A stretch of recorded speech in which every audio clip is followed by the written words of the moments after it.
Welcome back to Play the Game HQ. I'm Daniel, and in this video, we're going to teach you how to play Risk Dune from the op who helped sponsor this video. Risk Dune is a two-player head-to-head skirmish game where you'll be battling for control of Arrakis. One player will be taking the role of Paul Atreides and his Fremmen fighters, while the other will be playing as House Harkonnen and the oppressors. During the game, players will be battling across the planet of Arrakis while also working their way up their personal tracks, unlocking abilities, and making their way towards their unique win conditions. Paul Atreides and his Fremmen fighters will win if they're able to defeat Feyd-Rautha, and House Harkonnen will win through total annihilation, completely eliminating all of the opposing fighters. To set up the game, lay out the board and decide which player will play as the Fremmen fighters and who will play as the Harkonnen oppressors. The board is designed to have players sit directly across from each other, and I'm currently set up and sitting in the position of the Fremmen fighters, so the Harkonnen player would sit on the opposite side of the table. There's two unique tracks on the board, the vision track for the fighters and the oppression track for the oppressors. Next to the vision track, place the two multi-part sieges with the lion dividing them down the middle, the sandworm, and the three tokens, Lady Jessica, Gurney, and the family atomics. The two remaining sieges will go in their spaces at the bottom of the map. Next to the oppression track, lay out the Dreadnought token, the Lady Margot token, the three Wormside and Spotter tokens, and the 4+1 tokens. Then put each player's starting token on the first space of their track. Next, place your troops in their starting spaces. There's 4 different colored troops in the game, red and green for the fighters and blue and gray for the oppressors. The starting spaces on each side of the board have color-coded icons that show how many troops and which colored troops go on each space. Put all of your troops on their assigned spaces, including the 2 sieges that are already on the board. Put any unused troops to the side for now, and they'll be added to the board as you reach different spaces on your respective track. Put the Paul Atreides standee on his marked space in the mountain, and Feyd-Rautha and Arrakis. Each player takes their command deck and shuffles it, then draw 6 cards from your deck. You can look at your own hand, but don't let the other player see it. The game is played over rounds with each player using 3 of their command cards to determine what they do on their turn until one player meets their victory condition. You'll start each round by planning your assault, then take turns giving commands, and finally drawing back up to 6 cards before the next round. If your draw pile is ever empty, just shuffle your discard pile. Each card has a number of actions on it, and when you play a card, you'll be choosing one of those actions to resolve. If a card has a ×2 on it, that means you take that action twice in a row, essentially taking 2 full turns back to back. We'll go through the specifics of each action later in the video. At the beginning of each round, players will plan their assault at the same time. Choose 3 of your 6 cards to use this round and set the remaining 3 cards to the side. Then arrange your 3 cards face down in the order that you want to play them. So the first card you want to play is on top, then the next card in the middle, and the third card on the bottom. Once both players have arranged their cards, it's time to start. The person playing the oppressor goes first each round, and then players will take turns. On your turn, flip over the top card of your command pile and resolve it.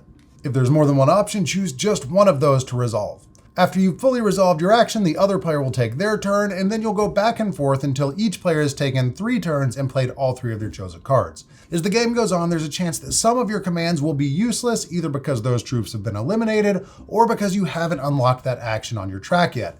But no matter what, you always have to choose 3 command cards for the round, even if not all of those commands can be used at that time. At the end of the round, you'll draw 3 more cards from your deck and add those to the 3 that you set aside at the beginning of the round, and then you'll start the next round choosing 3 of those cards to resolve, and you'll keep doing this until one player wins the game. There's a couple of important rules you need to be aware of as you plan your actions. First, Arrakis can never be attacked until the player controlling the fighters reaches the top space of the vision track.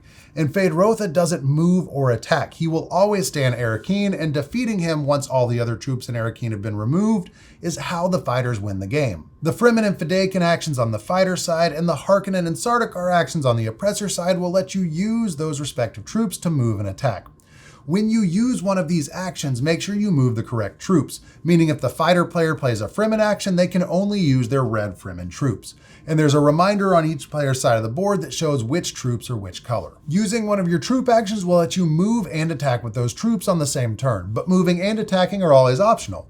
If you do choose to move, you have to do it before you attack, never after. So you can move and then attack on the same action, but you can't attack and then retreat. Your troops can move into adjacent regions that are empty or that have friendly troops, but you can never move into a region that has enemy troops in it. When you move, you can move any number of troops from one single region into another single adjacent region, and you don't have to leave any troops behind when you move. So using their Harkonnen action, this player can move all 5 of these troops into this adjacent region. If the Paul Atreides standee is in the same region as the troops that you're moving, you can move Paul with those troops using either of the troop actions. The Fremmen, Fedaykin, and Harkonnen troops, that's the red, green, and blue, can move 1 space, but the gray Sardaukar troops can move up to 2 spaces. And all of this information, as well as each troop's attack information, is in the chart on page 11 of the rulebook. So on the first turn, the oppressor player moved their Harkonnen troops into this region. And on my turn, I'm going to use a Fremen action to move these troops into this region so that I can attack. You attack by rolling dice to attack troops in one adjacent region. You'll roll 1 dice for each troop in the region you're attacking from, up to a maximum of 5 dice. So regardless of how many troops you have, you can never roll more than 5 dice at a time, and you may want to consider that when you're moving troops. So I have 5 troops in this region, which means that I'll roll all 5 dice attacking into this region. Each troop type has a value that has to be met or exceeded to defeat them, which you can find in that chart on the rulebook and on the board next to their name. I'm currently attacking blue Harkonnen troops, and they have a strength of 4, so each dice roll of 4 or higher defeats 1 troop. After you roll, each dice that hit will eliminate 1 troop, and if there's more than 1 type of troop being attacked, the attacking player gets to choose which troops to eliminate. So I rolled a 1, a 3, a 5, and 2 6s, so these 3 dice hit, which lets me eliminate 3 of these troops. The 2 sides handle defeat differently. Any Harkonnen troops that are defeated are out of the game permanently, and you only gain new troops by moving up the oppression track. So managing your troops and avoiding unnecessary losses is very important for the oppressor player. On the other hand, any Fremen or Fedaykin troops that are defeated will respawn on their respective sieges. Red troops on the ones marked with red, and green ones on the one marked with green. As you move up the vision track, you'll eventually add 2 more sieges, and troops can respawn on either of the sieges that match their color, as long as they're still there, because eventually, the Harkonnens will unlock their dreadnought, which has the ability to destroy sieges and any troops on them. Once the sieges for each type of troop is destroyed, then any of those troops defeated from that point forward will be permanently out of the game. Using the Atreides action lets you move the Paul Atreides standee by himself up to 2 regions, or with any other troops in his current space, only 1 space away. So by himself, Paul can move 2 spaces, but when he moves with other troops, whether that's from an Atreides action or from another troop action, he can only move 1 space. When Paul attacks using an Atreides action, he can attack any adjacent region, and he rolls 2 dice on his own, plus 1 dice per troop in his space, up to the max of 5 dice. When the oppressors attack Paul, he can be defeated with a roll of 6, but until all 4 of the sieges are destroyed, whenever Paul is defeated, he will respawn on his own starting space in the mountains. Once those sieges are all destroyed, the next time Paul is defeated in battle, he's out of the game completely. Now let's talk about these 2 tracks on the side of the board, because those are going to unlock all of the other actions that you'll be able to do during the game. Both tracks function the same way, even though their rewards are different. For the fighters, you'll use the track using a vision action, and for the oppressors, you'll use the track using an oppression action. When you use your track action, you're going to take all 5 dice and roll them 1 at a time. Each space on the track, including the large spaces, has a number on it. To move to the next space, you have to roll equal to or higher than that number. So for my first roll, I need a 2 or higher. I rolled a 6, so I'll move to the next space, and then I'll keep rolling 1 dice at a time until I've either rolled all 5 dice or reached a large space. Rolls that are lower than you need don't do anything, but you get to keep rolling as long as you have dice left. If you reach one of the large spaces, discard any dice you have remaining and take the reward for that space. Each large space on both of the tracks has a unique reward. When you reach the first space of the vision track, you'll gain the seats shown on the space along with 10 Fremen fighters. The next space gives you your final siege with 8 Fedaykin elite warriors. When you gain those sieges, place them along with their troops on the board in their matching spaces. When you reach the third large space, take the sandworm into your supply. You can now use the thumper action from your command cards to call in a sandworm. The 4th and 5th spaces give you ally tokens. When you gain the Lady Jessica token, you now have a choice at the end of each round, but both choices are optional. You can either make 1 additional movement action of either Fremen or Fedaykin troops to an adjacent region, or you can discard up to 3 of those cards that you set aside before you draw back up to 6. The Gurney Halleck token goes in the same space as Paul and always travels with Paul whenever he moves. Whenever you attack using the Atreides action, Gurney adds 1 to every dice rolled in that attack.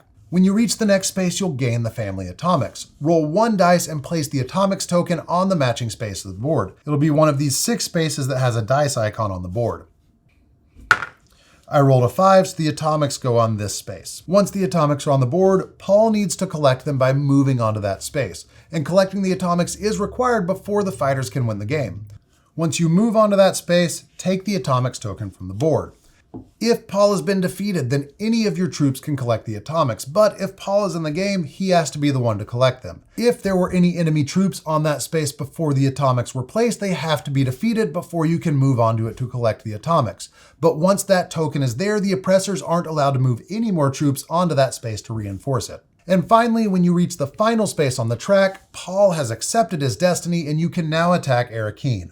Now let's talk about the oppression track. This is how the oppressors gain more troops. The first space gives you 5 new blue Harkonnen combatants. The oppressors will always add their new troops to the board on the Arrakis space, but that space can never have more than 10 troops. So you'll want to make sure you have space before you gain more troops. If you would ever have more than 10 troops in that space, any troops over 10 that you would add are discarded and completely out of the game. The second space gives you 5 more Harkonnen troops and unlocks the Dreadnought token, and the third space unlocks Lady Margot and gives you a choice each round. At the start of each round, you can force the other player to shuffle their 3 chosen command cards, or at the end of the round, you can discard up to 3 of your cards before you draw back up to 6. There's 4 spaces on the track with a gold ring. These don't end your turn like a large space, but each time you reach one of these, take 1+1 token and add it to your supply. Each of these tokens is one-time use, and before you roll a dice for a Dreadnought attack, you can spend 1 or more of these tokens to add 1 per token to the dice that you roll. The fourth space gives you 3 worm sign spotter ships and 5 more troops. When you gain the worm sign spotters, place each one in a different space that's either empty or controlled by your troops. These ships protect adjacent spaces from sandworm attacks. After a sandworm attack on a space with a worm sign spotter or an adjacent space, you can activate a worm sign spotter by rolling 1 dice and moving that many fighters back to Arrakis. Then remove the worm sign spotter from the game. Those are also one-time use. And each of these final 3 spaces adds 4 Sardaukar troops to Arrakis. And now that we've unlocked them, let's talk about the Sandworm and the Dreadnought. The Thumper action lets the fighters call in a Sandworm to any region controlled by the oppressors. So let's say I use this Thumper action to call a Sandworm into this region. After I've chosen a region, I'll roll 2 dice. If at least one of those dice is a 5 or a 6, the Sandworm destroys all of the enemy troops in that space that aren't saved by a worm sign spotter. So this space is protected because it is adjacent to a worm sign spotter. That means that the oppressors are going to roll 1 dice and rescue that many troops. They rolled a 3, so 3 of these troops are saved back to Arrakis and the rest are destroyed. And finally, the Dreadnought. This is how you destroy the sieges and stop the fighters from respawning. When you use the Dreadnought action, choose 1 siege as your target and roll 2 dice. If at least one of those dice is a 6, then that siege and any troops on it are destroyed and completely removed from the game. If all of the sieges have been destroyed, you can use the Dreadnought action to target any region on the map in the same way, and a successful attack on that region with the Dreadnought destroys all of the troops in that region. Remember, when you're using the Dreadnought action, you can spend any +1 tokens that you have before you roll to increase 1 dice roll by 1 per token. And there are 2 Dreadnought cards in the deck that will let you roll 4 dice instead of 2, so use those wisely. And now that you know how the game works, let's talk about winning. Each player has a different win condition. The oppressors win by defeating the entire Fremmen rebellion. That means all Fremmen and Fedaykin troops, the 4 sieges, and Paul Atreides. And this can be done even if you haven't reached the top of the oppression track. You just have to completely eradicate the enemy. The fighters, on the other hand, must collect the family atomics and must reach the final space of the vision track. Once you reach that final space, you can now attack Arrakis and ultimately defeat Feyd-Rautha, which is how you win the game. You can only attack Arrakis from an adjacent space, and you can only attack Feyd-Rautha once all of the other troops in Arrakis are defeated. It's fine if there's enemy troops in other spaces on the board, you just need to defeat the ones that are in Arrakis before you can attack Feyd-Rautha. It takes a 6 to defeat Feyd-Rautha, and you can defeat him on the same roll as other troops as long as you have enough dice. So with these 2 troops plus Feyd-Rautha, this roll would defeat these 2 remaining troops, and Feyd-Rautha with this remaining 6. And once Feyd-Rautha has been defeated, House Atreides and the Fremmen fighters win the game. Once either player achieves their victory condition, that player wins and the game ends immediately. You can also play a 4-player game with some minor changes. Players will play on 2 teams of 2. Each player has a 6-card hand, and you'll play 2 cards from your hand rather than pre-selecting 3 cards to play during the round, and at the end of the round, you'll draw back up to 6 cards. Players will take turns starting with the first oppressor, then fighter, then oppressor, then fighter. Players can discuss what they want to do with their teammate, and you can even show each other your cards, but you can't trade cards, and all movement and dice rolling are done by the player who played the cards. In a 4-player game, the win conditions are the same, and the first team to meet their conditions wins the game. And that's Risk Dune. If you have any questions at all, please leave us a comment below and we'll answer as quick as we can. Thank you so much for watching. We'll see you later. Bye.